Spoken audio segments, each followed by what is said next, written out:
All right. Well, we'll go ahead and get going here. So today we have Joshua Sturma on the St. Louis podcast, and we're going to get into the weeds with him and his business. But before we do, this is the St. Louis podcast where each and every Friday at 7 a.m. Central Standard Time, we drop an episode on all major podcasting platforms, YouTube, Spotify, Apple, etc. Please, if you would, and you enjoy watching the show, give us a like, drop us a comment, give us a subscribe on YouTube. Any way you can help support us, we would greatly appreciate it. Today we have on, like I said, Joshua Sturma. He's the co-owner of Hatch'd STL. You co-own with your father, Paul. Opened it last year, and you offer a twist on classic American breakfast, unique boozy drinks, and handmade vanilla pancakes. I'm going to have to get out there for those. And then in the past also, now I don't know if this was you or your father, I believe yourself, OG Hospitality Group as a general manager for multiple locations of Shack. Yeah. Perfect. Yeah. I started in that company in 2011 with their fine dining wing, the tavern. Yeah, the tavern, yep. Worked all the way till late 2018. Okay. Yeah. Okay. Very nice. Well, we'll get into that as well. I go to the tavern all the time. I'm literally right down the street from there. They just, things have changed at the tavern recently. I know. Yeah. I actually talked about it a couple weeks ago on the pod. Yeah, okay, nice. A lot of people there's a lot of unhappiness out there. I'm one of them. Yeah, I got some moles on the inside too, because we won't get too deep into it. Yeah, I have inside knowledge. Apparently the old, I guess they brought in a new chef. He changed the whole menu. Then he's already gone. Right. So yeah. It goes to show that didn't work too well. Yeah, not only they changed the menu, they changed like the entire logistics of the kitchen and concept. I mean, just everything. So the problem was when I went in there like a month ago. Because my birthday was July 20th. So usually I try and go around the tavern somewhere. Yeah, so I usually try and go to the tavern somewhere around my birthday because, again, it's right down the street. So I'm like, yo, everyone can meet me there, and I'll get a nice $5 Uber home, and it's great. Right. And, I was sitting at the bar, and I always order, like, the pot stickers, for example. Those are gone. The beef and broccoli, that was gone. The salad that I was going to get was gone. And I was talking to the other people at the bar, and everyone was saying the same thing of why is our favorite shit gone? Which is like, okay, if you change a menu, I've never worked in restaurants. I worked at Breadco, so my food skills limited. But from a standpoint of why would you change everything? Why wouldn't you keep? Let's just say you add 10 menu items in, but keep the best sellers. Right. That's a different debate altogether. Yeah. That's like some internal stuff with that place, and stuff happens. I know sad because a lot of people love that place for a long time, and they're bringing it all back. They're bringing back the pot stickers. They're bringing all of that stuff back. Because I was talking to the bartender, he's like, he's like, come back in a couple weeks, and essentially we'll have a lot of the old stuff back. There was a revolt about the cookie alone. When the half-baked cookie was gone, there was this big revolt. Like, we're not coming if you can't get a cookie. They put that back first before they even fired the guy.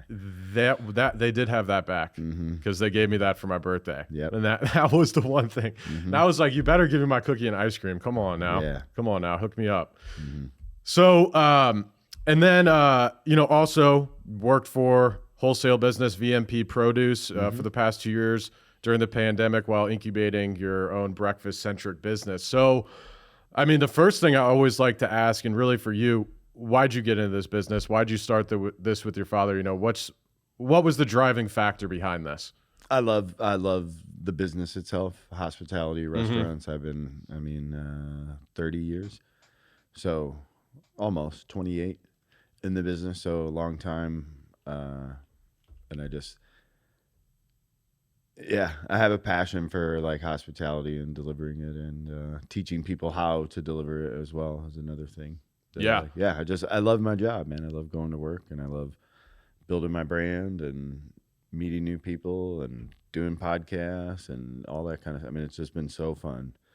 Everything I hoped for. Yeah, absolutely. So, with building obviously a restaurant business, a few things that always seems to come hard at first, especially is hiring and keeping employees, right? Especially over COVID. So you guys kind of chose, looking at it, either a weird time or the best time to open a restaurant, right? Because it was, I'm assuming you guys have essentially been planning all through COVID. Were you guys planning before COVID? COVID hit and you're like, we got to put this on pause? So it was kind of like mid-pandemic when I started, like back when restaurants first started opening back up. I had already had the concept, already had the menu, or didn't have a name for it yet. So I took jobs at places with people I knew that could potentially finance Hatched. I won't name any of those places, but there's places where they could afford it, and they have multiple locations. Sure. And they, like those types of places. But all 3 places within, various amounts of times of working at those, I decided that it really wasn't, it wasn't going to be good to pair up with any of these people. Sure. And that's when I sought out private financing and did it that way. But yeah, to answer your question, the pandemic was probably the right time because commercial real estate was so cheap at that point, and there were for lease signs up literally all over everywhere. town. Yep. And no phones were ringing, and so we got once the space became available, like once I knew that the space would be available, because there was one last iteration of Quincy Street Bistro, like the last gasp, and it just didn't work for them. Yeah, how long was that there prior? So you had already, because you grew up in that neighborhood, correct? Going there. Okay. Yeah, well, yeah, I was an old man by the time they opened. Okay. Okay. But I grew up in South City otherwise, yeah. And I think 13. Okay. No, yeah, like either late 13 or early 14 they opened up, and they lost their chef. Are you familiar with Grace Meat and 3? I am. Yeah. So that's Rick Lewis. He was the original chef of Quincy. Okay. So without Rick, honestly, Hatched probably isn't even what it is, because Quincy Street Bistro made that location, known. Yep. So that gave us a big head start in that regard. So a little shout out to Rick for building that corner for us first. And definitely check out Grace Meat Plus 3. They're in the Grove, right? Yeah, they're in the old Sweetie Pies. I want to say it's Manchester and Tower Grove. Yeah. Yep. They do a nice job there, and Rick's a sweetheart. He's a good dude, and yeah, like he built that place from scratch, and we still use his smoker. Okay. So thanks for leaving that smoker behind, Rick. That's right. Yeah, I saw that. I guess your dad makes some of the best smoked ribs, correct? Well, we've done ribs occasionally just for a quick special, and then we did them for a private event that we had. But as far as the menus related, we do pastrami, brisket, turkey, and salmon all in the house in the smoker. That's awesome. Yeah, no, it's fun because we signed the lease in November and didn't open until June. So we had all that time to kind of perfect the recipes and scour the internet for better techniques on brining and getting the really nice, because each meat is different. And then sometimes if it's, not a certain weight, it doesn't respond as well. And yep. Yeah, it was a big trial and error process, but I think he's really got it all honed in now for sure. Well, it seemed like, I remember Sugar Fire being a company that always, no matter where you're at, had some of the best smoked meats. But over time, as they expanded, it's like the quality went down. So it's almost like, is it the issue of product? Is it the issue of processes? Or is it the issue of essentially the person responsible for smoking? It's execution more often than not when places get big like that. If the recipes are handed over, then it's, one chef or one manager or one guy, has a little bit more of a deft hand. And, it's because especially when you're talking meats and tender and time and temperature and things like that, it's like, it's a strict science. Very much so. Yeah. So if someone skips a step or they try to rush it or something like that, because like when the meat comes from the smoker, it gets wrapped in butcher paper. Okay. Then it gets wrapped in a towel, and then gets placed in a dry cooler for 4 hours. Okay. Then it comes out of that, and then it goes into the refrigerator after that. So like if you skip those steps or you try to sell it too soon, it's not going to cut right. It's going to fall apart if you're trying to look for like a deli slice. So there's a lot of stuff to it that goes into it. So I'm not surprised when places expand that the quality sometimes does suffer. Yeah. So you said you opened in June, correct? So what are we? We're August. So you're 2 full months in, essentially. Yeah, 14 months in. Or excuse me. Yeah, Yeah. 14 months in from last June. Apologies. Yeah, that's okay. So what have you learned over the 14 months? What are maybe some, say people are starting a restaurant right now, what are some potential mistakes or things that they could maybe get past, knowing that you have learned that they maybe don't have to go through? If you have an old building, get a couple dehumidifiers. It's taken $1,000 off our energy costs this Really? summer. Yeah, versus last year. So that versus last year. Certain things too, like I know it's often easy for restaurant owners and managers to go through a vendor because of the ease of access. Yep. You know, you call a number, you tell your rep what you need, it comes the next day. You go on the internet and you fill out an online order, it comes the next day.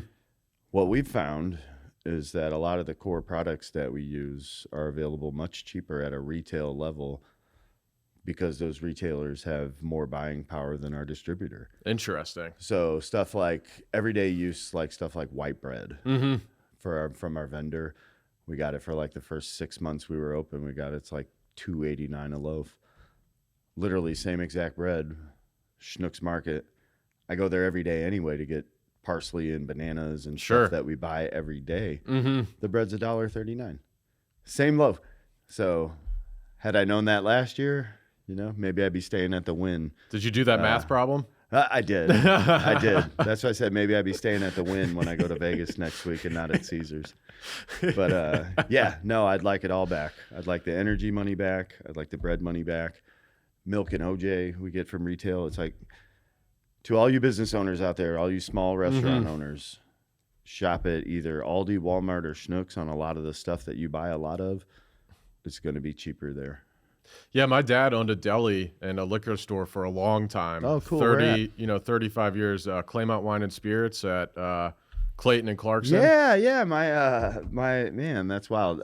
So my buddy is friends with the guy that owns Charlotte's. Okay, my doctor's right there. Man, that's wild. And there was like this left-handed store that was around the corner. And I know exactly. Party Pastry. Yeah, I know exactly what you're talking about. Yeah, that's cool. So he was in there forever, and a lot of his stuff, like we went to Restaurant Depot, but a lot of his stuff, I mean, he got from like Shop and Save or because Shop and Save was right there on Manchester forever until I think Schnucks probably bought him out. But yeah, you could go through the vendor or you could go and do your own shopping and potentially save a bunch of money. Yeah. So a lot of, especially with bigger places too, when it's like a kitchen manager doing a food order and things like that, maybe he doesn't have the time, but to do it on his own time. Yep. So privately owned places like myself, my father, and I, we could run to Schnucks after work or run to Schnucks before work. Sure. And, stuff like that. Whereas if you own a big place and you're reporting to an owner rather than the owner yourself. Yes, makes sense. Makes sense. So in your business, so you guys are just open for breakfast and lunch, correct? 7 to 1:30 daily. Okay. So I've always been curious because usually what I would think is that restaurants that are open from like lunch through dinner, I'm trying to think in terms of like revenue because usually dinner is the most expensive. So how does a restaurant work when it's only open for that amount of time? Well, you try to go for basic cost models. Okay. Like you would with any business. So if you had, and then things are like when the eggs got out of control, obviously you have to adjust your prices to reflect a lot of times, but it's managed the same way, from a business perspective, in the black and the red, cost percentage, things like that. So where the margins are a lot thinner on things like pork and dairy, the margins are a lot thicker on things like pancakes and Bloody Marys. Sure. So it's a balancing act of, you're going to have some popular items that you have to sell a lot of. We're going to sell a lot of bacon. Pork is a commodity. So pork fat specifically is like traded as a commodity. It's like coffee, sugar, stuff like that. So interesting. I did not know that. Okay. Yeah. So there's always going to be like price fluctuation in that. Okay. But it's never going to be cheap. Yeah.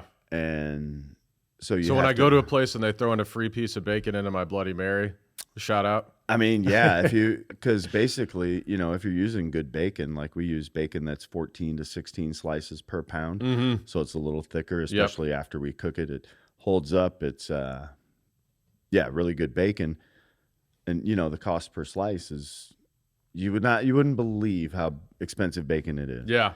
Like sometimes like that bacon sandwich at Crown Candy, he can't make a cent on that. Really? There's no way. Yeah, I guess it's got too much bacon on it. Yeah, I guess that's true. Interesting. Yeah. And then, you got to pay somebody to operate the fryer. Yep. You got to keep the lights on. You got to pay the mortgage. You got to pay your insurance and stuff like that. So if you're in good shape as a business relating, breakfast, lunch, dinner, whatever it is, and you can make more than a dime on every dollar you sell. Okay. You're doing all right. Got it. Yeah, a profit in restaurants are always super low. It's like no other industry, because most business owners I talk to, they're looking for 20, 30% profit. Yeah. And, to a restaurant owner, you're like, how do how do we even hit that number? and with labor, like before the podcast, you touched on, a big company paying almost $50 an hour. Yeah, UPS. It's insane. Yeah. So there's, back when I was operating Shack, like when I first started operating Shack, this is like late 2015, we had a labor goal of 14%. That's pretty low. That's impossible to hit now. Yeah. That's back when minimum wage was whatever it was. Yeah, $7.25. I still think like in Missouri. So. Yeah. So now it's $12 an hour. So servers automatically make $6. Okay. I mean, it's just if you run a 20% labor, you had a really, really good day. Yeah. So what are your thoughts on, everyone's like, I don't want to tip. Why can, servers not get paid more? Versus, so why doesn't it work here? Why in Europe and other countries? What's the difference? What's going on? Well, it's just what we're all accustomed to. We've been accustomed to tipping in this country, but then we've also been accustomed to, so if a burger that we tip on costs $12. Sure. A burger that you tip on, or that you don't tip on in Europe, costs $18. Okay. So it's already in with the price. Right. Yeah. So if you stop tipping servers, all the prices are just going to have to go up because now you're telling the business owner, okay, we have to pay this person X. Okay, well, where's the money going to come from? It's not going to come from the owner's pocket. Yeah. It's going to come from the public, just like everything. Well, we already know there's not enough profit to make it happen at the current prices, right? Right. So I mean, prices would have to go up. So is it almost a thing of, are there any successful restaurants that you know of, say in St. Louis or around, that just charges a hell of a lot more and just says, hey, we're paying all servers, $30-$40 an hour? I don't know. I don't know. You'd have to Google that, because that's a concept that I don't feel in St. Louis. I don't feel is a big enough city to sustain a concept like that. Like maybe in LA, New York, Chicago, somewhere in Texas, Florida, where there's like millions of people concentrated. Sure. I think in a smaller city like St. Louis, that'd be a little more difficult. Yeah. Maybe a place like that. I know that there's places where you go where you have to order through your phone, and then you pay through your phone and you don't ever come in contact with anybody. So I don't know. Those places are probably paying people only by the hour. Yeah. Yep. So. Well, that's the other thing. And I think we actually might have talking about it recently on the pod. Maybe not. But I was having a conversation with someone. It's like, now even when you almost go and buy a product, they're asking for a tip at some of these places. Yeah. It's like, when does it really end? I always get to the point of, okay, who kind of is working for tips? Obviously servers, if they're coming to and from your table, they're taking the order, all of that stuff. But if I'm just going into, say Breadco, for example, or Starbucks, and I'm just ordering something and they're just handing it to me over the counter. Right. I guess unless I have like a personal connection with someone there, like it's my coffee person that I see every day, it's almost off-putting. Like even at Panda Express, they're trying to get tip. It's like tip jars, it's like, or the companies that'll be like, hey, do you want to donate? Oh yeah, I don't like that either. Do you want to donate? But it's like that. Let me pick my causes. Do you match the donation, or are you just asking for me to donate? It's kind of a weird. Yeah, I don't like that. It's kind of a weird thing. Yeah. Yeah, there's Well, a lot of the ones I know, like when you pay with Toast, like people that are powered by Toast, Yeah. it automatically has like the 20% gratuity selected. Well, what if you had horrible service? Yeah. Yeah. You know, but the way that it looks like that's your total, and you just like sign it and move on. Yep. So a lot of places are deceptive with how they ask for your money, but that's all it's about. Yeah. They want your money. That is true. Yeah. Well, the other thing is, okay, so say we go to a model where servers are making the same amount. Doesn't that then take away from the good servers? Right. I agree. Like the people there are servers that make a bunch of money, bartenders and things like that would never want to see the tip model go away. Right. I have people on my staff. You know, we have pretty good continuity with our staff. I have a few people there since day one. A couple people came on right at the beginning of or the end of summer. August. Yeah. So they've been around a while. We consistently have people there where you look at their hours. Sally works 61 hours. She's got 1,500 in tips. Jenny worked 72 hours, and she's only got 1,100 in tips. Yeah. And I see it every single week. So we have a small staff. I know who the people are that are, really earning. Everybody earns their tips. Yes. Above and beyond. Absolutely. Yeah. Some people have a keener awareness on how to earn them.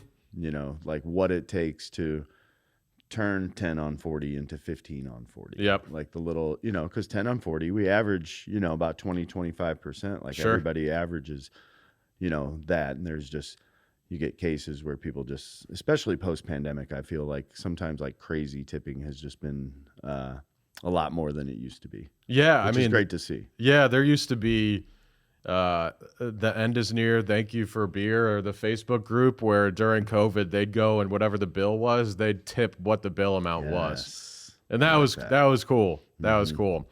Yeah. And that was a great thing. We've had a few of those, and the servers like taking a picture of them, like those 100% tips. Yeah. Those are awesome. Yes. Yeah.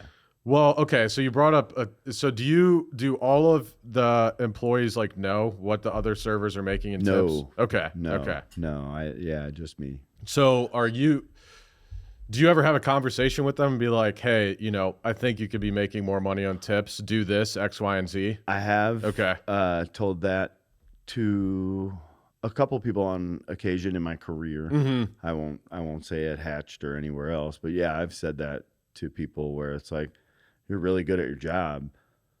Touch more personality. Yeah. Touch more just a little less robotic, a little more just like be yourself. Yep. And people respond better to genuine than they do to robotic efficiency. Yeah.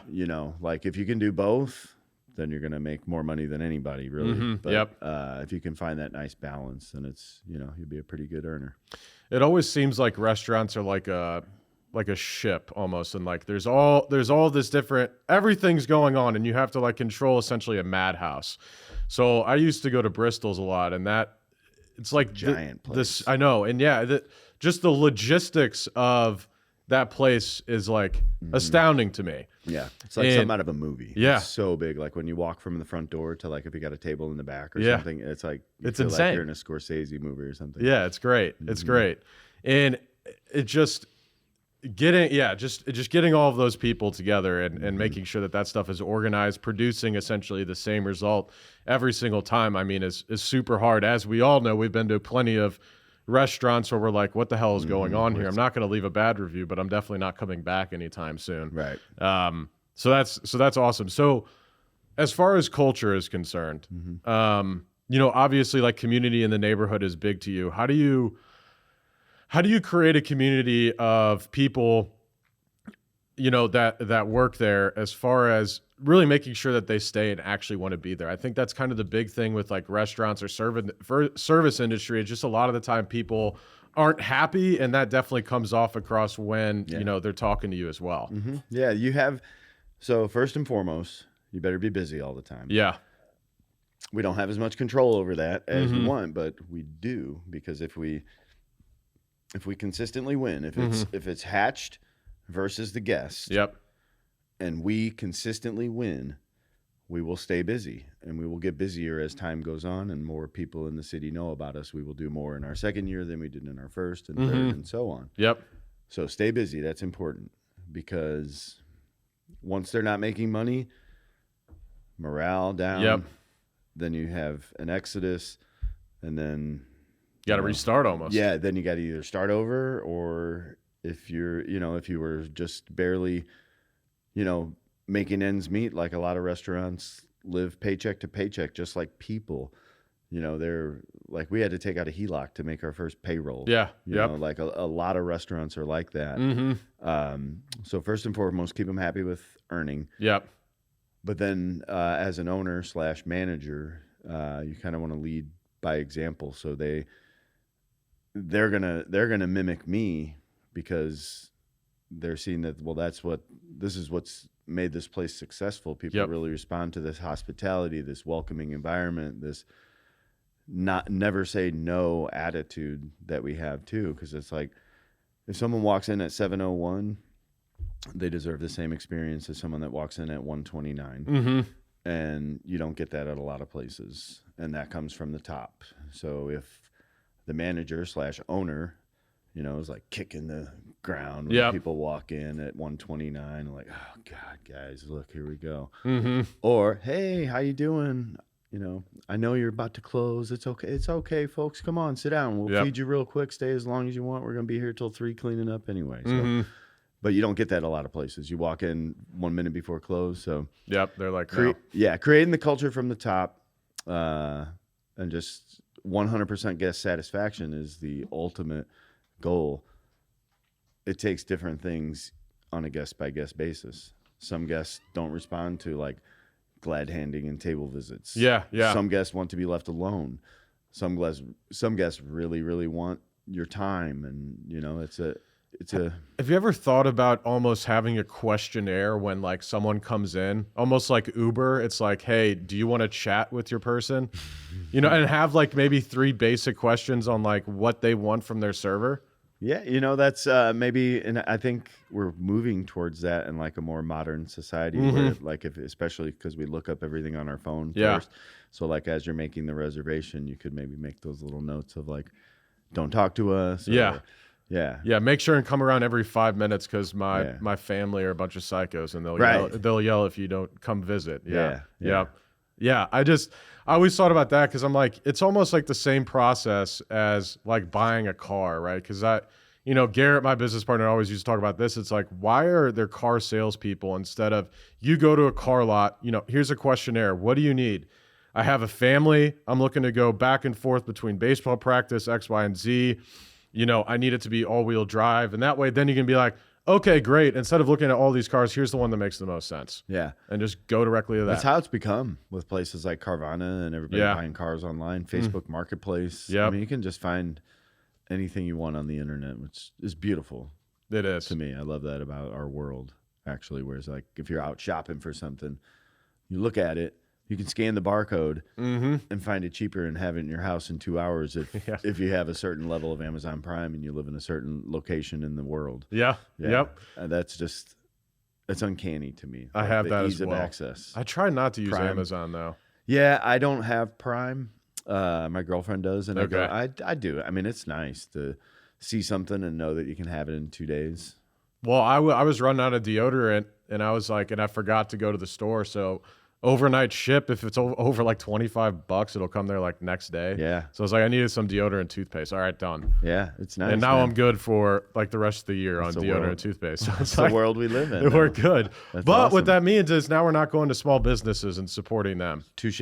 Yeah, but the small business where you buy deodorant and toothpaste really doesn't even exist anymore.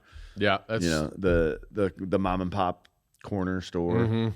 It's not really a thing. Yeah. Like, certain. We don't have bodegas or anything like that. No, it's because we're not. That's not a big enough city. Yeah. If it were concentrated, like Manhattan, that's full of bodegas, and that'd be awesome. They were scattered throughout South City back when I was a kid. I don't know why there's not. You'd think Central West End and Soulard and some of these areas could use. I guess. But they're more like gas stations, right? They're True. Soulard's does have Vincent's. Okay. I forgot about that. Yeah, and that's then there's true. a lot of There's a lot of local international grocers as well. Yeah. Yeah, be it Asian and Latin alike. There's a lot of those around town, especially if you go east on Olive. Yeah. There's a handful right down that way. Well, if I'm ever, I don't know if you. So ever since Bob's Seafood left, it's hard to get like the best seafood because that used to be the spot. Mm-hmm. Now I go to the place on Manchester, the big Pan Asian at 141 in Manchester. Yeah, across from Walmart. Yeah, mm-hmm. Yeah, and they got some good stuff. It's all graded the same, Yeah.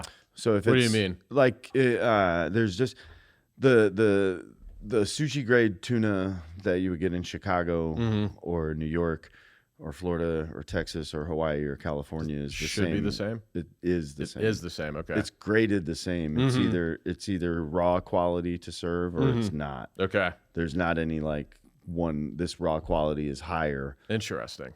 It may be farm raised, it may be wild caught, it may be a certain species, whatever the case may be. Yeah. But as far as like the government considers it either it's suitable to be eaten raw or it isn't. Interesting. Yeah. One or the other. I guess that makes it easy. Yeah, and that's because that's why you can find high quality sushi in Chicago, places that are landlocked.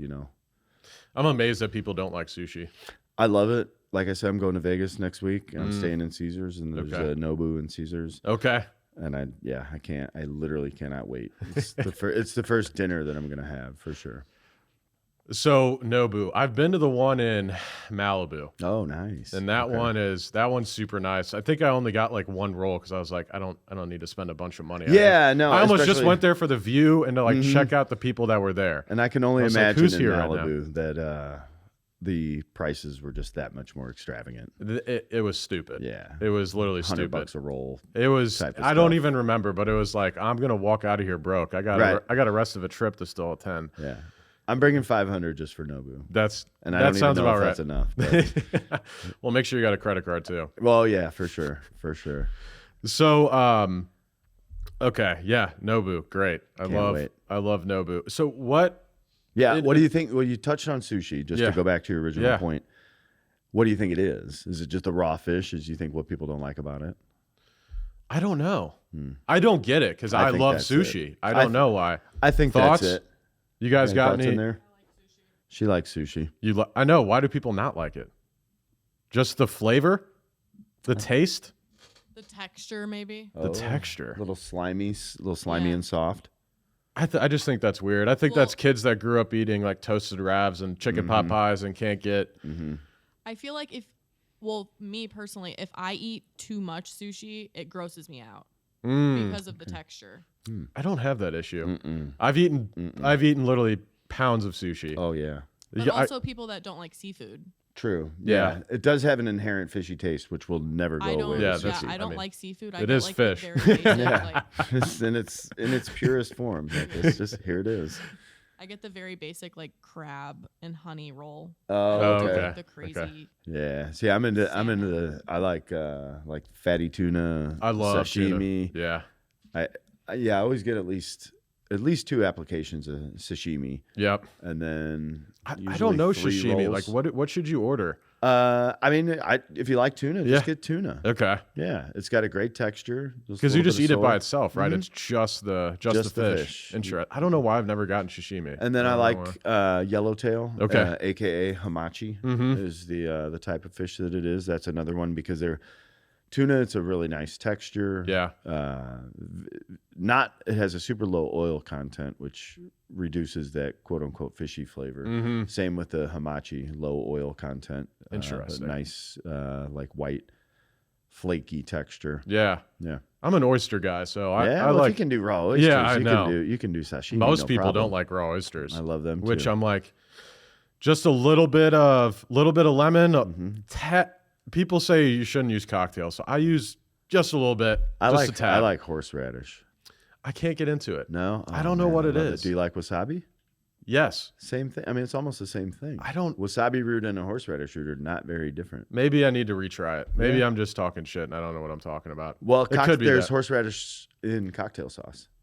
I don't like the vinegar. Is that in horseradish? No. So horseradish is just a root, just a grated root. Okay. and it's very spicy. Wasabi is the same, a grated root. It just happens to be green. Interesting. And that sort of like horseradish is in that same wasabi spice realm, that sort of like mustardy spice. Okay. Yeah. Huh. And it goes great with oysters. I'm going to have to go get oysters now. That salty sea with that heat. And it does have some acid. And then if you incorporate some lemon too. I think lemon's great on just about anything. Yeah. Any fish you're putting lemon on. For sure. I like it on steak too. Like think Greek. So do you put it on before you cook? Like when you season it? After. Mm-hmm. So when it's completely done and you're ready to eat it, put some salt, lemon pepper, squeeze a lemon on a nice cooked strip or ribeye or fillet. Interesting. It's very Mediterranean. I grew up, one of my bosses when I was young, Italian guy. He taught it to me. They'll have this like thin sliced grilled beef tenderloin, salt, pepper, lemon. It's delicious. Yeah. Interesting. My mom's side's Italian, and they used to make this. I don't know what the steak was. It was super thin, breaded, and it was an Italian name. And it's amazing. It's literally amazing. I don't know what this stuff is. I'll have to get it, and I'll have to get the name of it because this stuff is absolutely amazing. So going back to sushi real quick, what's your favorite spot in St. Louis? Well, I probably have to say two. I'll say if I want to go further, I like Kampai. Okay. In the West End. Yep. If I want to stay closer to home, I like Sushi Hana on Gravelway in Afton. It's really, really good. Interesting. Sushi really Hana. Great value. HANA. Yeah, and they're just so nice in there. They're the ones that have that weird building, the drive-through around the side? No, that's I know the one you're talking about. That's over Maplewood. This one's in Afton on Gravelway. Just like an old storefront. Yeah, I see it. Yep. Okay. Very good though. Nice you ever been to Izakaya Ren? Yeah. Actually, I had I worked across the street there for long time. So yeah, many a roll from Izakaya Ren. That's my favorite spot right now. Nice. I'll have to go to these other ones. You live in Valley right Park there? Yeah. Or where do you live? Like Waterford or Doherty Ferry and Big Bend. I'm like right there in those apartments. Autumn Oaks. Right down the street. Yeah. Okay. Yeah. Nice. Yeah. So right down the street from there. So super easy. Yeah. To get there right after work, I stop by. I get the tuna tower. Oh my God. The tuna tower is so good. Is it just different tuna rolls? It's a bunch of tuna on top. Mm-hmm. So it's like a tower, literally a tower, a bunch of tuna on top, then like avocado, everything else, the rice underneath it, and then the sauce drizzled on top. Oh wow! So you can eat it with chopsticks, and let me tell you, I cannot eat the tuna tower with chopsticks. I'm not at that level. No. Sushi rolls and everything else, I'm good to go. But yeah, trying to eat that the first time I ever had it, I was like, it's impossible. Mm-hmm. Yeah, sometimes you don't get enough torque with the chopsticks. Yeah. Whereas like you need, either use your hands. I always ask for a fork. Yeah, or ask for a fork. In Indian cuisine, they use their hands a lot. Yeah. Yeah. I noticed that the other day. I go to Himalayan Yeti a lot. Okay, yeah. And there was two Indian gentlemen there, just like eating with their hands. And then it's not something I had seen too often. And then I just saw it more and more. Yeah. It's very common in that culture. I've never done that. I feel like with a beard, that'd be a little messy. Mm-hmm. I feel post-pandemic too, people would probably have different preferences on it's very true. What they do with their hands and their mouths. Yes, that's that's the other thing. It's like I'd almost you better wash the hell out of your hands beforehand. Well, and good. Remember in school where they had you wash your hands and you still saw where all the germs were or whatever? Mm-hmm. Yeah. Oh, God. I remember those posts like right after the pandemic came out too. It was like, oh, God. Yeah. But like in some cultures, in some like socioeconomic levels, washing your hands means clapping your hands, and like that gets the dirt off. Like some places simply just don't wash their hands at all. Yeah, interesting. Mm-hmm. Well, we know according to, I forget, Louis something, one of those doctors found out that washing your hands cuts down on people dying in the hospital by like 50-60%. I forget which person. Of course, unless he was lying. Yeah, that is true. Right. It does, right? Yeah, we actually talked beforehand about Harvard. One of their scientists got busted for lying on a bunch of different studies, I believe in the psychology field, let's see. Yeah. So they're looking at papers going back to 2012 now. Dr. Gino.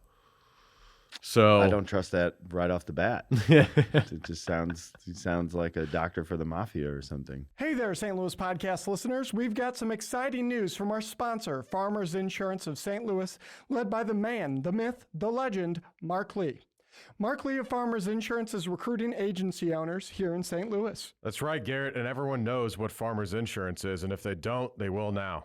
Yes, it's kind of a household name. That said, as many of you know, a large part of our audience is made up of badass business owners, entrepreneurs, and top producing sales professionals with an open mind like yourself. Farmers Insurance is currently searching for driven individuals who aspire to own their own business or already own their own business and want to add another income stream to join the Farmers Insurance brand and own their own insurance agency. This is a stellar opportunity to build your own insurance agency from scratch, take over an existing agency, or if you're just a slow roller, we know you the guys out there and ladies, get paid to train under an existing successful agency owner before starting your own. Holy shit, Eric. That means that whether you have experience as a business owner or you've never heard the word business before in your life, there's a pathway to owning your own business through Farmers Insurance Agency led by Mark Lee. That's right. You can become a Farmers Insurance business owner even if you've been homeless in the past, just like you. Yeah, thanks. If you've ever dreamt of being your own boss, building a team under a reputable brand, and making a difference in your community by offering top-tier auto, home, and commercial insurance to consumers and businesses in your area, Farmers Insurance of St. Louis, led by the godlike man himself, Mark Lee, has the perfect opportunity for you. Visit insurancecareerstl.com to speak with Mark Lee, the district manager of Farmers Insurance of St. Louis, to become a Farmers Insurance agency owner today. Did you hear that, St. Louis? Go visit insurancecareerstl.com. Insurancecareerstl.com. That is INSURANCE. Career, CAREERSTL.com. To become a business owner today, again, one more time, visit insurancecareerstl, as in St. Louis.com today, right now, this second, or reach out to us at stlouispodcast.com and we'll introduce you to Mark Lee ourselves. And I promise he won't spell out insurance and career to you. Now back to the show. Yeah. So apparently she was saying that other people, she was saying other people were cheating, and it ended up being her that was actually cheating on all of these tests. Wow. So she actually has a lot of studies that go back into psychology and things like that, books written about it that base off of her studies. So, I mean, it's turning this world upside down, and it's kind of the first time someone's really been caught doing this, I think, like literally going in and changing the data. Oh, wow. But I mean, if they're doing it here, where this just leads me to not trust scientists. No. Which it's like, those are the people we're supposed to be able to trust. Right. I think COVID kind of showed we can't, but yeah, those are the people we're supposed to be able to trust. Is like, trust the science. But if they're changing the numbers, right, they're changing the science. Yeah. My goodness. Which is terrifying. crazy. I know. Yeah. Right. And I'm a big proponent now of like, unless you're going to school for something where you need a degree for like licensing, obviously doctors, lawyers, engineers, things like that. But I mean, you're going to go start a restaurant or you're going to go start a business. There's just so many fields where it doesn't make any sense. Mm-hmm. Like if you're going to start a restaurant, why would you go to school? Why? Your best bet is going to work in like the best restaurant you could go work in and work directly with the owner or the chef or the manager and things like that and get the real world experience, then start a business versus going to school and spending a bunch of money and learning stuff that maybe 5% is going to be applicable to what you're actually going to be doing. Yeah. You go to college more to, I think, explore yourself. Yeah. And to meet people than to, for those specialized, like you said, doctors, lawyers, of course, you have to go to a certain type of school and a certain type of curriculum. Mm-hmm. But I think generally, probably a good 80% of students just kind of go just to go. Yeah. Just because it's like, that's what we do. So maybe there needs to be something else then. Yeah. Sounds like there needs to be something new based on what you were just saying. Because if they're just looking for social at the end of the day, I agree. I think most people, I went to Mizzou, I would say most people were there to have a good time. Yeah. Versus, Get to know yourself. Because you're still, when you get there, you're still a child. yeah, 100%. If you stay all 4 years, you're still a child, but you're more of a young adult. But it's a journey of self-exploration. I didn't go to college. Yeah. Just based on what I've seen, from people that go to college versus them working in their fields. Yeah. It's very, very minimal. There almost needs to be a common ground between the two. Like here's Like almost the community aspect, but Yeah. also here's, say you're in restaurants, great. Well, we're going to get you connected with the restaurant. And 80% of your time is there. 20% of the time is, with other people that are also in restaurants, say, talking about their experiences, how to make it better, bouncing ideas off each other and things like that versus a guided curriculum of this is hotel restaurant management. Yeah. More like a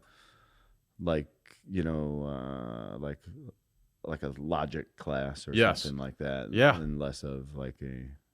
Well, hospitality degree, do you care if when you're hiring, if they have that or not? Does it help? I probably don't want that person, honestly. Why not? They probably think they know too much or they're overqualified or,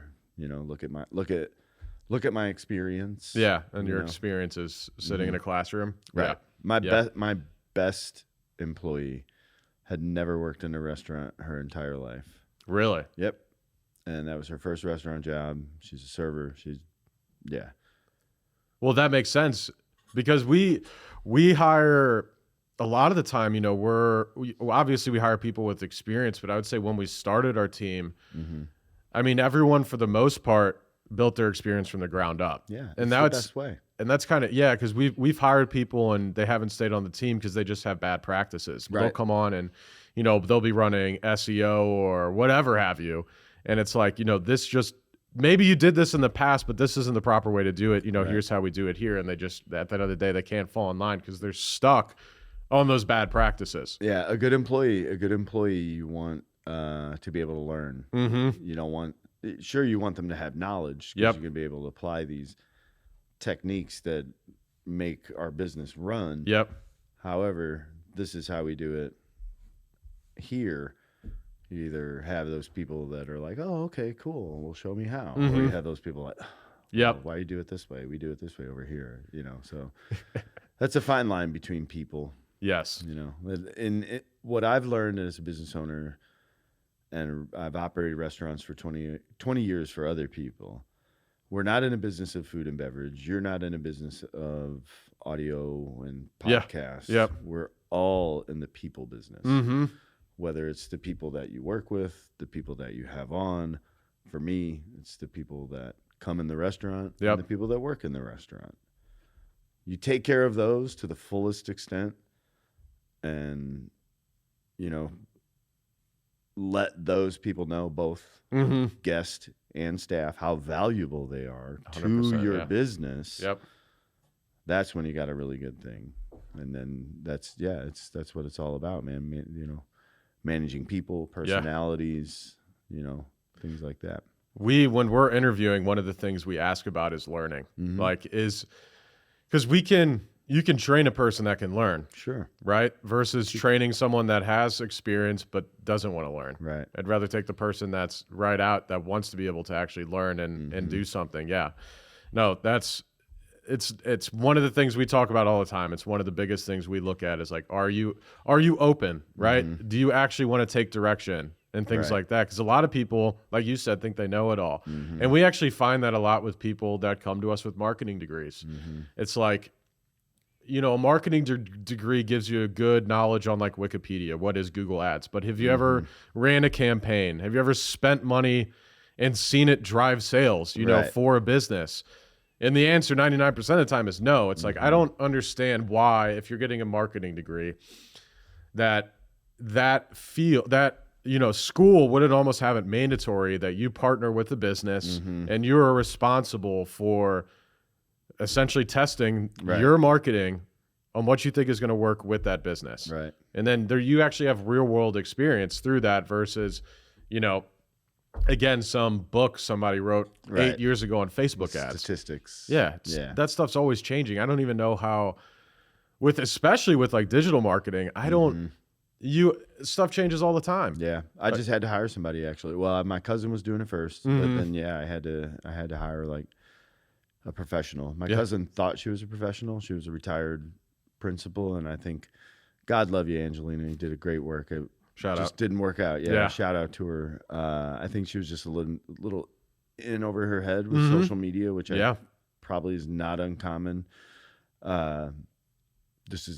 I was in over my head with social media too, until I kind of learned what drives it a little bit more. Yeah. And then now that I have someone that I hired who really knows what drives it, then we're just going to keep going. But it's super important. I mean, restaurants, social media makes a lot of sense for restaurants. Huge. We work with a lot of like home service companies that are marketing companies. So like home service, things like that. You know, we say, screw Facebook, like post and stuff on there if you want to. But at the end of the day, if someone's looking up, you know, their roof is leaking or their heater's out, they're going to go to Google and call someone immediately. First place. Exactly. Exactly. So with restaurants though, I mean, it's like the vibe, right? So I do have a question. When you walk into a restaurant, is there like 3 things you kind of take a look at to know, is this going to be a good spot or not? Like cleanliness of the floors. Like what do you kind of take a look at?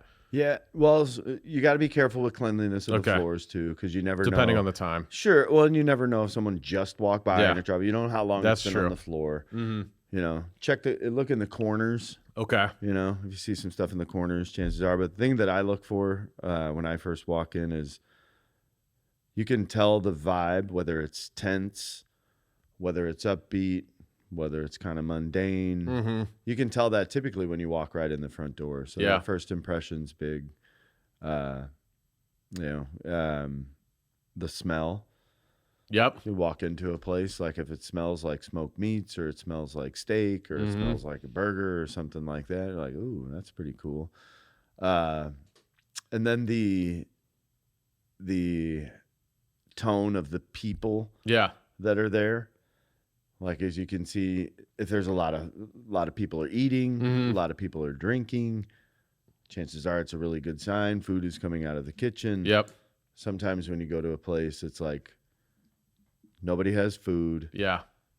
Everybody's like kind of walking around or like standing by the food window waiting for the food to come out, and there's like clogged up at the door and a bunch of people at the bar, and you can kind of see that things aren't, you can tell that stuff is like, soon as you look at a place and you say, oh, maybe this place is gonna be fun, or oh crap, did we go to the wrong place, because now it's gonna take too long to get our food and we're gonna miss this or that. Yeah, those are 3. Okay. Yeah, it's funny. You're right. I don't look at the floors. I do look at the corners, though. Yeah, because that's where the crap's going to end up. Yeah, and that's where it's going to be like corners high, corners low. There's where if a broom hasn't been there, it's going to be pretty easy to identify. What about the bathroom in restaurants? Does that matter? It does, yeah, to a certain extent. Because like I go to places and I simply just don't care. Yeah. You know, I guess because I've been there before. Depends on where. Right. Yeah, it depends on the place. So, it is. I mean, you want your whole place to be clean. Yeah. You don't ever want, bathrooms included, kitchen, basement, every place. You know, you should always clean up. That's because if someone's come over your house, the first thing you do, especially if you're a man and it's a woman, oh my God, then you're detailing like you're Jerry Seinfeld. But if like, your mom and your brother are coming over, you're still picking up. You're not gonna invite your guest into your house to a dirty house. Yeah. Yep. Why would you invite your guest into a dirty restaurant? Yeah. Yep. Yeah. We get a lot of compliments on our cleanliness, not only of our restaurant, bathrooms, etc. We take a good amount of pride in keeping the place clean. Well, anytime you see a dirty restaurant, you're like, You're like, is that, how does it, let me take a peek back here so I can see how disgusting your back kitchen is. Right. Well, and that's when you try to, like I said, I go to places, out of sight, out of mind. I won't say any names.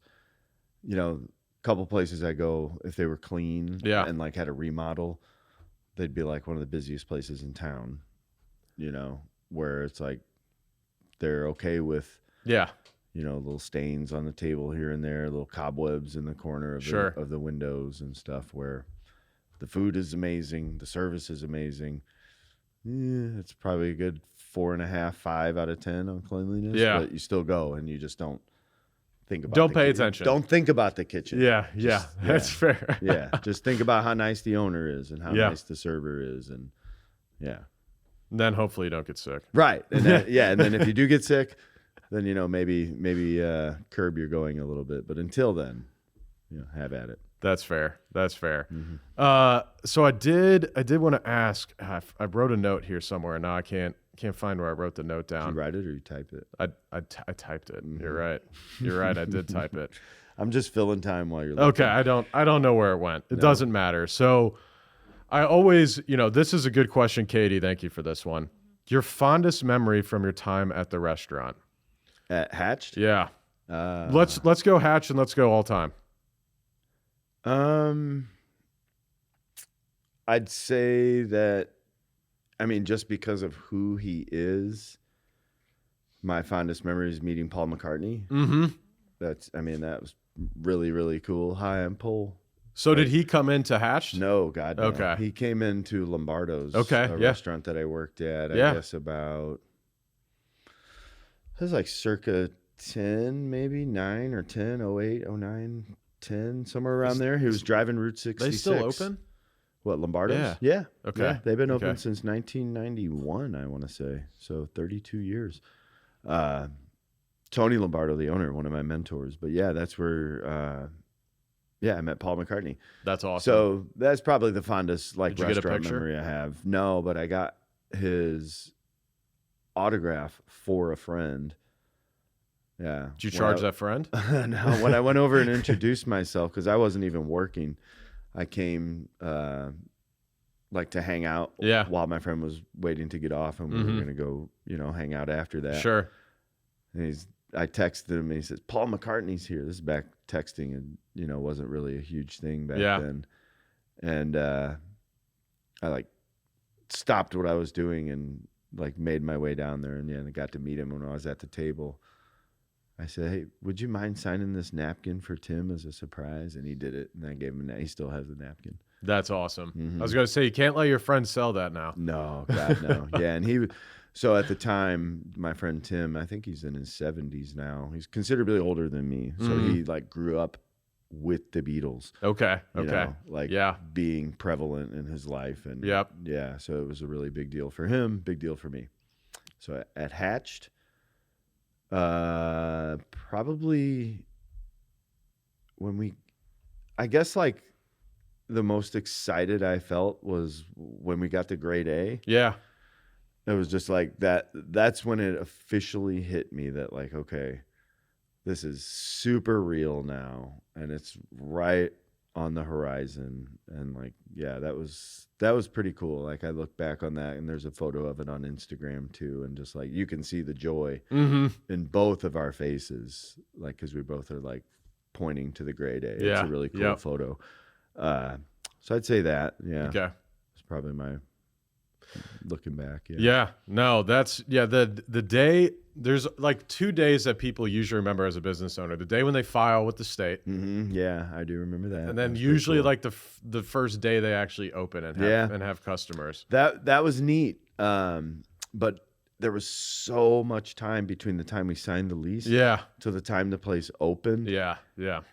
It was that first bench, I don't know. It was just really cool that day, because we were so nervous about it, and the health inspector was there for 5 minutes. Yeah. And we were just terrified, and he was the coolest guy.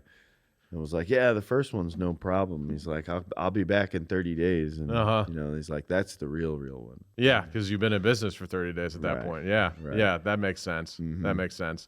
So UFO, have you been paying attention to this? Little bit here and there. Some podcasts that I frequent have been airing some excerpts. You a UFO guy? From that. I believe in them. I believe it.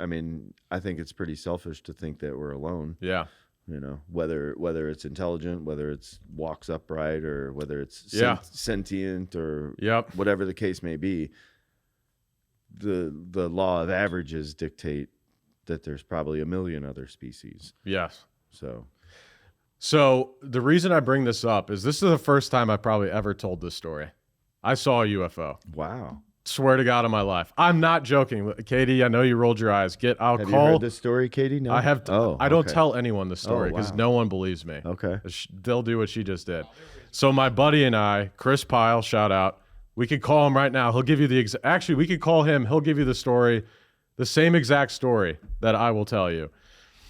So do you know where Lake Chesterfield is in Wildwood? I don't. Okay, so there's Lake Chesterfield. It's in Wildwood. There's essentially a bunch of neighborhoods surrounding it. Mm-hmm. I was driving at the time, my dad's 4Runner. This thing was bronze color. It was like an 04 Ford Runner. Yeah, I know everything about this story.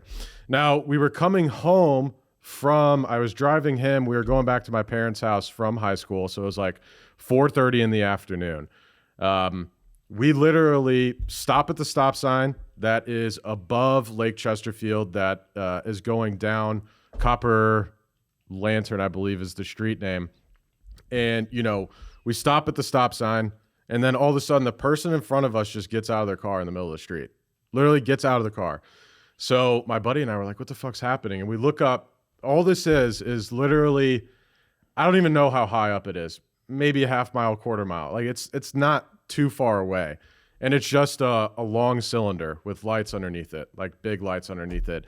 It was there for a minute, enough for us to be like, what the hell? It was also like 2010, so we had shit phones. No one got a photo of it. What was the like the time of day with like? It was like 4:30, 5 o'clock. Well, right, but was it closer to dusk? Yeah. Is this summertime or fall or winter? I don't see. That's the problem. I don't remember exactly when it was. Okay. 2010, 2011. In the sky. Yeah, so it was probably like 5 o'clock. So like maybe sun was coming down a little bit, but it was still pretty light out. Yeah, it was still pretty light out, and it was there for a minute or two, and then it started flying away for like 2 seconds, and then gone, just absolutely gone. Yeah, you're like, what the hell are you talking about? I swear to God, we'll call Chris after this, and we'll get awesome. his story. I wish I would have a similar experience. I don't like this story though. No, because no one believes me. I believe you. And I tell people this, they're like, get the fuck out of here. I'm like, I swear to God. What's the upside of making it up? It doesn't make any sense. Right. I would never want to make up seeing a UFO. That's what I mean. There's no upside in making it up. So Yeah. I believe you. And apparently, I'm a poker player too. I'm pretty perceptive on like that. I don't think you're lying. Yeah. Well, thank you. I'm good at bluffing though in Are poker. you? So Well. yeah. Could be. Now, so She's not convinced. yeah. We'll call Chris after this. I swear to God, we're going to call Chris just so he can tell you the Just text exact him same right story. now. Yeah. Yeah. And so I was getting to a point, I forget. So apparently I was reading that there are actually people that if you chant and have a mantra, you can have a close encounter. Like you have to get into a mind space. And if apparently, the aliens or extraterrestrial or non-humanoid, whatever you want to call them, you could get into a frame of mind where you can actually communicate with them. Wow.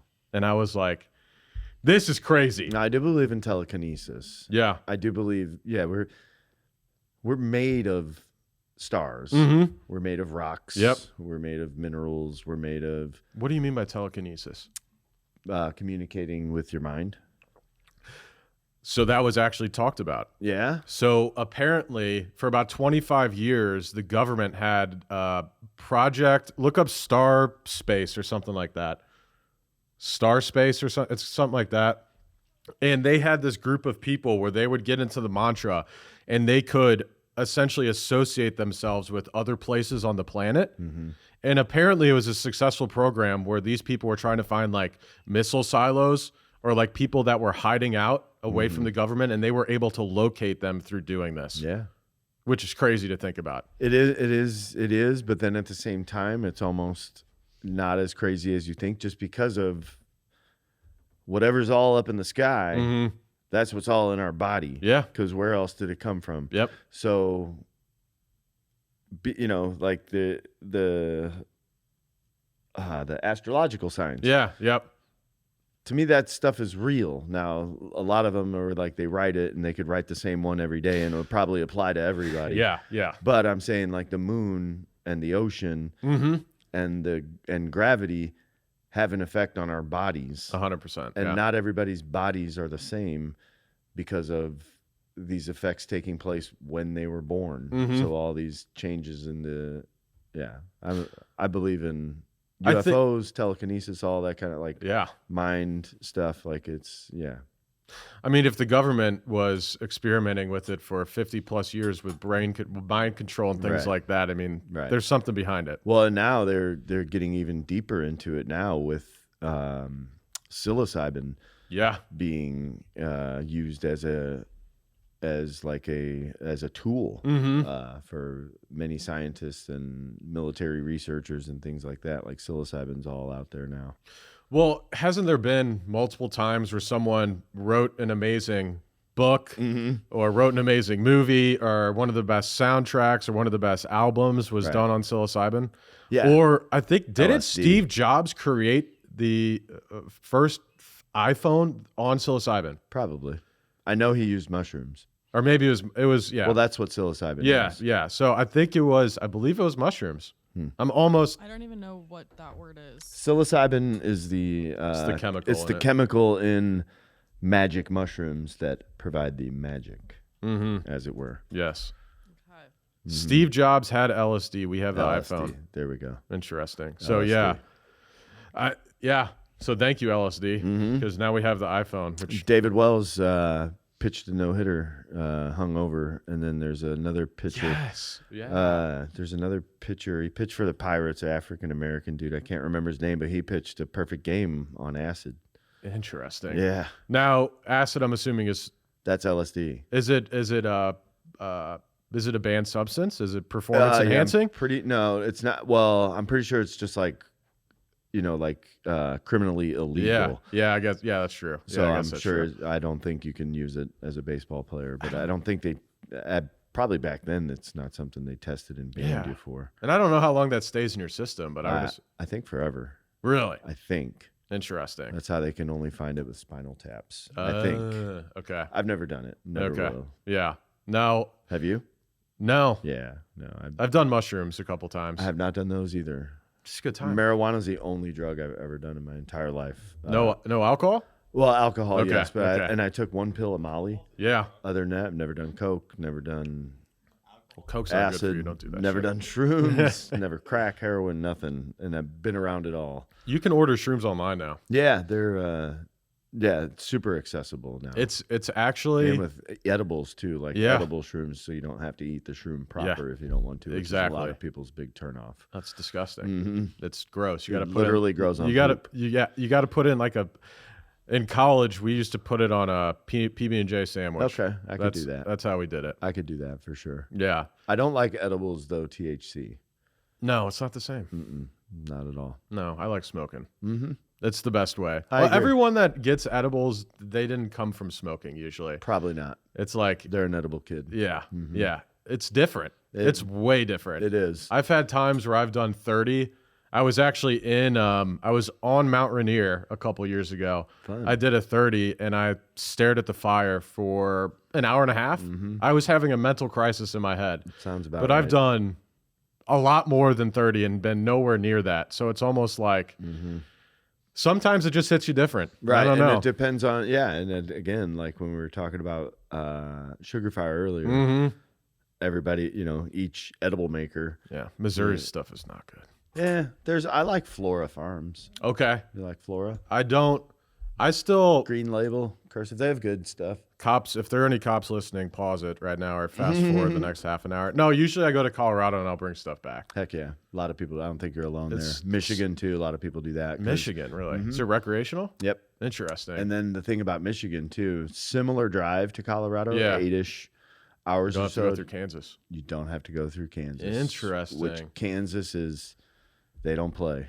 When are they going to get over that? I guess it's probably a moneymaker for their state. So they're just like, dude, anyone coming through Denver or anybody coming out of, they're going east on 70. How much revenue can you really generate in fines? So I don't know what the fine is. Versus how much revenue you could generate by just selling it. Yeah. Yeah. Well, Kansas is still kind of an ass backwards state there, right? Agreed. I lived in Overland Park for 2 years. Okay. I knew both black people, so that was odd. Yeah. Coming from St. Louis. So yeah, Kansas is messed up, man. There's a lot of parts of Kansas super racist, super separatist, super Bible belty, super conservative. Is that why it's still not legal there? I think Just comes so. down It's to that? the conservative Bible belt Yeah. nature of a lot of the folks that live in Kansas. I think so. Yeah.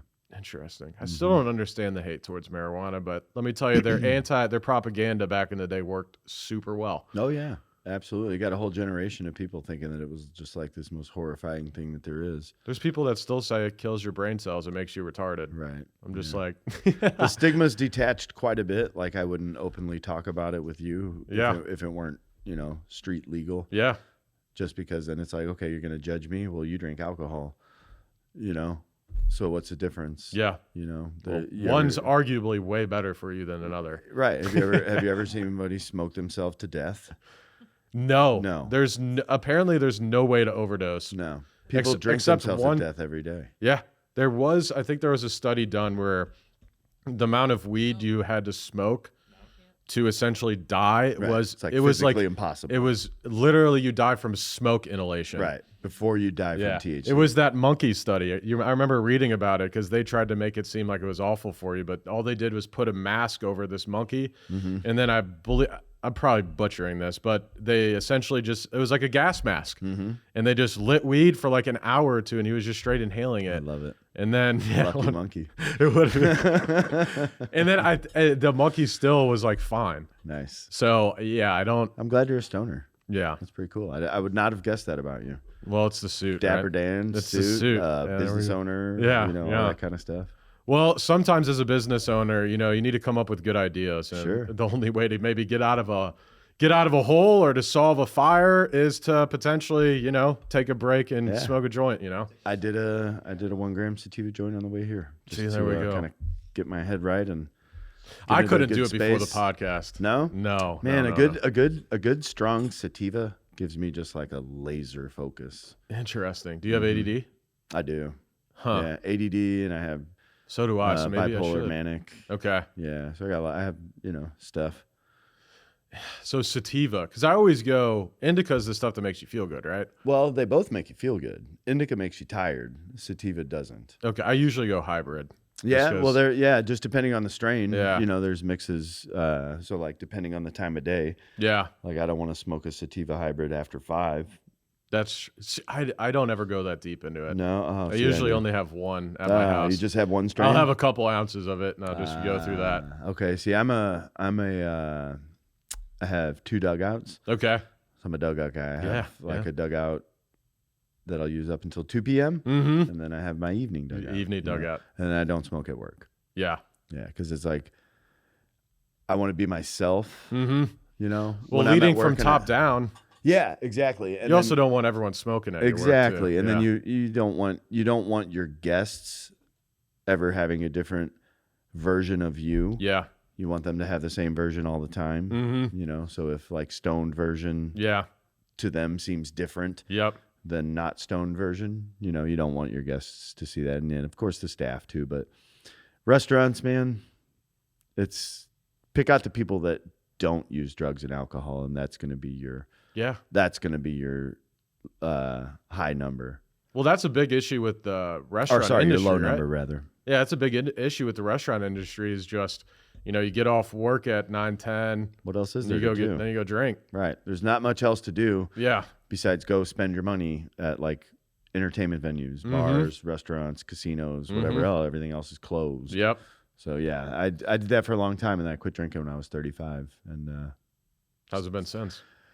I have not even missed it even remotely. Interesting. The only thing that I would say I even remotely miss, and that's remotely, is just a nice glass of red wine with a steak.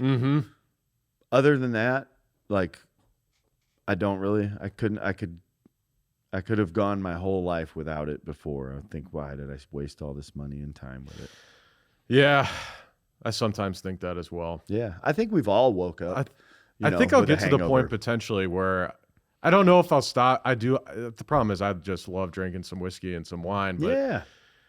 The hangovers, man. Mm-hmm. And they get worse. I'm only 30. I just turned 30 Yeah. and I'm like, shit, they're kicking me in my ass. Mm-hmm. Wait till 35. I know. That's when I quit. I quit the morning after my 35th birthday. Okay. I got hammered. Yeah. I was kind of not breaking up with a girl, but she was like really distant at the time and like didn't even hang out with me on my birthday. Yeah. And we've been dating for like a few weeks at that time. So I, of course, got hammered. Yeah. Yeah. Passed out, threw up off a balcony and like popped a blood vessel in my eye. Oh my God. You know, Yep. standard issue. And Yeah. then woke up like we all have and said, I'm never fucking drinking again. Yeah. And then I just haven't. That's amazing. So you don't even ever think about it. You're never like I said, the red wine. yeah, if you're having Like a steak, I had a prime rib on Christmas.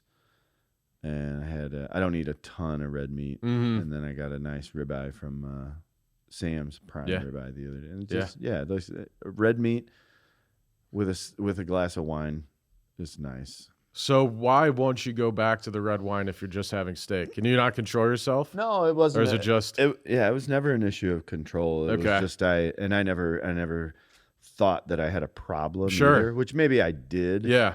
But a problem that if I had it, I felt I managed it just fine. Yeah. I didn't let it, I always had a car. I always had a place to live. I always had typically I had a girlfriend and, I never went to rehab and wasn't like beating my kids or my girlfriend or anything like that. I just, I like to get drunk after work like a lot of people did. And Yep.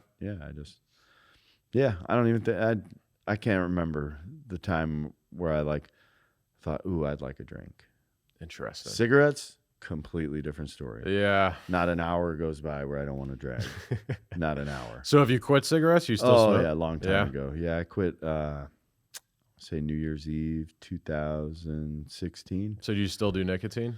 I don't. I weaned myself off that through vaping and nicotine toothpicks. Okay. Yeah. So you still crave cigs though? Because I see someone smoking all the time. Interesting. I go out the back door at work. There's people smoking. I walk down the street. You see people smoking in their car. People smoking on TV and movies. When I quit cigs, that went away from me, and now my problem is e-cigs. Yeah, so I did those. I did that for 2 years.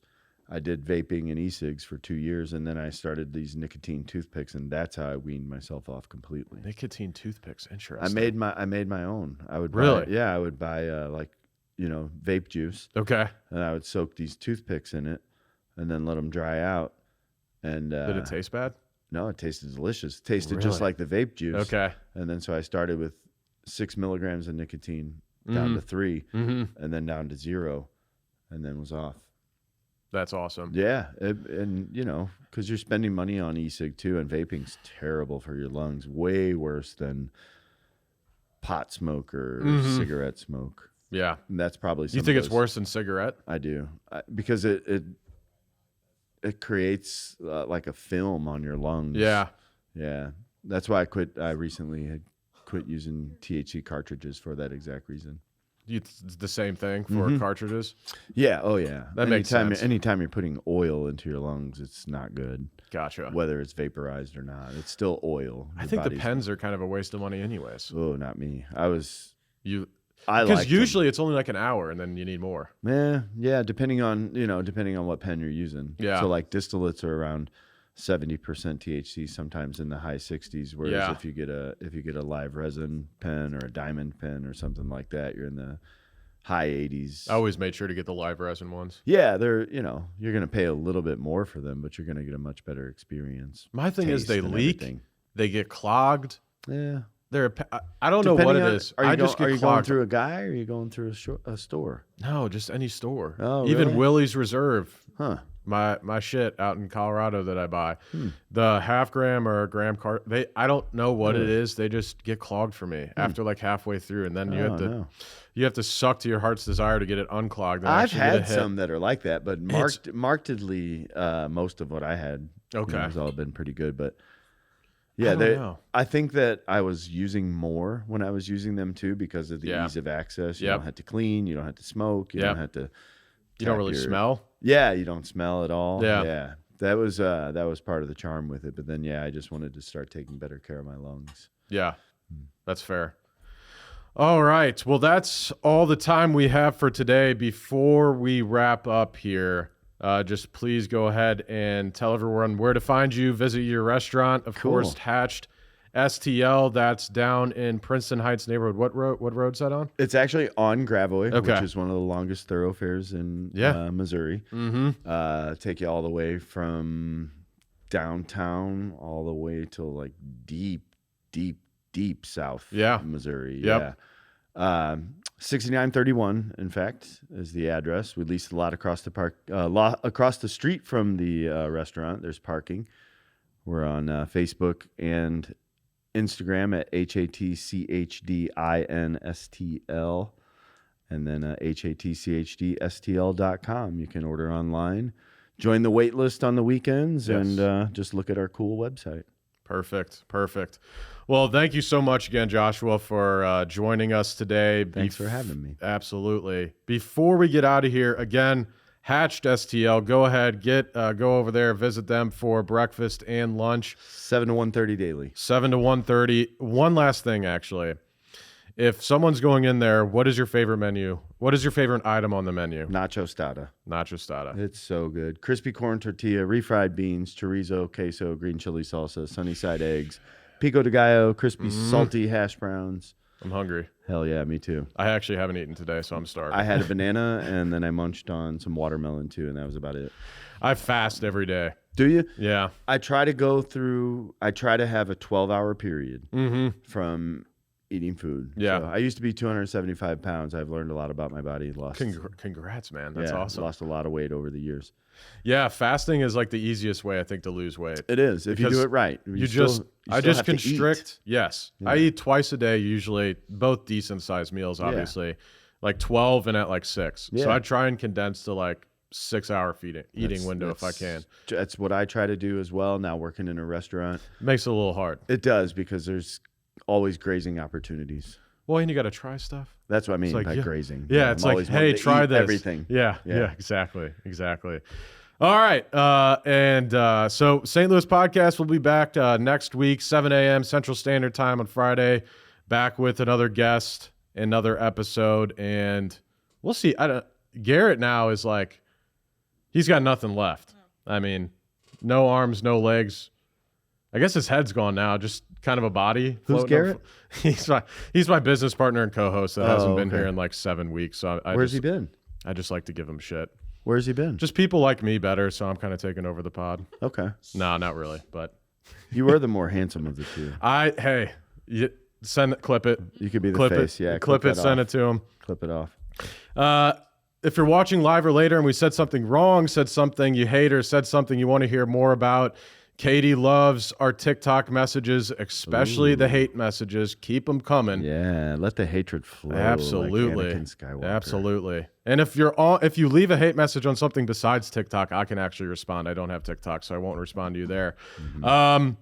Recorded at Half Coast Studios. Again, shout out to Matt for taking care of the 1s, 2s, 3s, 4s, and 5s, 6s. What else is over back there? I think in the radio business they just say the 1s and 2s. Yeah, I don't even know what the 1s and 2s are. But he's taking care of them very well back there. Very good. So if you're in St. Louis, you're looking to take a podcast to the next level, talk with Matt, talk with Alex Dietrich here about hosting. They even do virtual as well. So give them a call. It's been a pleasure again having you on the podcast today, Josh, and pleasure hosting this podcast with the people of St. Louis. Yes, absolutely. We'll see you again next Friday. Thank you. Hey there, St. Louis Podcast listeners. We've got some exciting news from our sponsor, Farmers Insurance of St. Louis, led by the man, the myth, the legend, Mark Lee. Mark Lee of Farmers Insurance is recruiting agency owners here in St. Louis. That's right, Garrett, and everyone knows what Farmers Insurance is, and if they don't, they will now. Yes, it's kind of a household name. That said, as many of you know, a large part of our audience is made up of badass business owners, entrepreneurs, and top producing sales professionals with an open mind like yourself. Farmers Insurance is currently searching for driven individuals who aspire to own their own business or already own their own business and want to add another income stream to join the Farmers Insurance brand and own their own Insurance Agency. This is a stellar opportunity to build your own insurance agency from scratch, take over an existing agency, or if you're just a slow roller, we know you, the guys out there and ladies, get paid to train under an existing successful agency owner before starting your own. Holy shit, Eric. That means that whether you have experience as a business owner or you've never heard the word business before in your life, there's a pathway to owning your own business through Farmers Insurance Agency led by Mark Lee. That's right. You can become a Farmers Insurance business owner even if you've been homeless in the past, just like you. Yeah, thanks.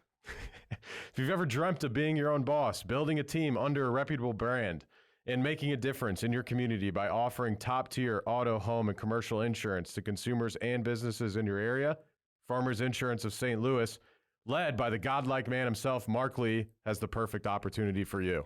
Visit insurancecareerstl.com to speak with Mark Lee, the district manager of Farmers Insurance of St. Louis, to become a Farmers Insurance Agency owner today. Did you hear that, St. Louis? Go visit insurancecareerstl.com. Insurancecareerstl.com. That is INSURANCE, career, CAREERSTL.com. To become a business owner today, again, one more time, visit insurancecareerstl, as in St. Louis.com today. Right now, this second, or reach out to us at stlouispodcast.com and we'll introduce you to Mark Lee ourselves. And I promise he won't spell out insurance and career to you.